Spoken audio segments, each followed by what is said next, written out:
शिवलिंग पर इस विधि से करे जल अर्पित, दूर होगी हर परेशानी, बने लगेंगे बिगड़े काम।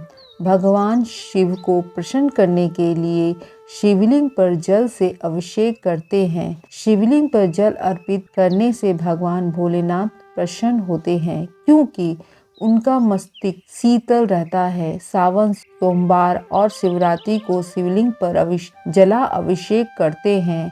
जानते हैं शिवलिंग पर जल अर्पित करने का नियम। जिस दिशा की ओर चढ़ाएं जल, हर व्यक्ति को शिवलिंग पर जल चढ़ाते समय यह ध्यान में रखना चाहिए कि कभी भी पूर्व दिशा की ओर मुख करके शिवलिंग पर जल चढ़ाए। पूर्व दिशा को भगवान शिव का मुख द्वार माना जाता है। इस दिशा की ओर मुख करके जल चढ़ाने से शिव के द्वार में अवरोध उत्पन्न होता है। हिंदू धर्म शास्त्रों के अनुसार भगवान शिव को जल अर्पित करते समय कभी भी मुख उत्तर, पूर्व और पश्चिम दिशा में नहीं होना चाहिए।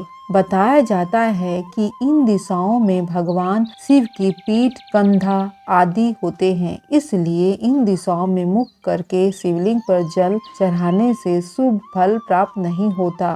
धर्मशास्त्रों के अनुसार शिवलिंग पर जल चढ़ाते समय हमेशा दक्षिण दिशा में खड़े होकर ही जल चढ़ाना चाहिए। इस दिशा में खड़े होकर शिव पर जल चढ़ाने से पुण्य की प्राप्ति होती है। शिवलिंग पर दक्षिण दिशा में खड़े होकर जल चढ़ाते समय यह ध्यान रखें कि जल उत्तर दिशा की ओर से शिवलिंग पर गिरे, जिससे ऐसा करने से भगवान भोलेनाथ जल प्रसन्न होते हैं। शिवलिंग पर जल चढ़ाते समय इस बात का ध्यान रखें कि जल से नहीं बल्कि धीरे धीरे एक छोटी धारा के रूप में चढ़ाना जाना चाहिए। छोटी धारा भगवान शिव को अत्यंत प्रिय होती है। शिवलिंग पर जल चढ़ाने के बाद कभी भी भगवान शिव की पूरी परिक्रमा नहीं करनी चाहिए, क्योंकि भगवान शिव को अर्पित किया गया जल लांघना उचित नहीं होता।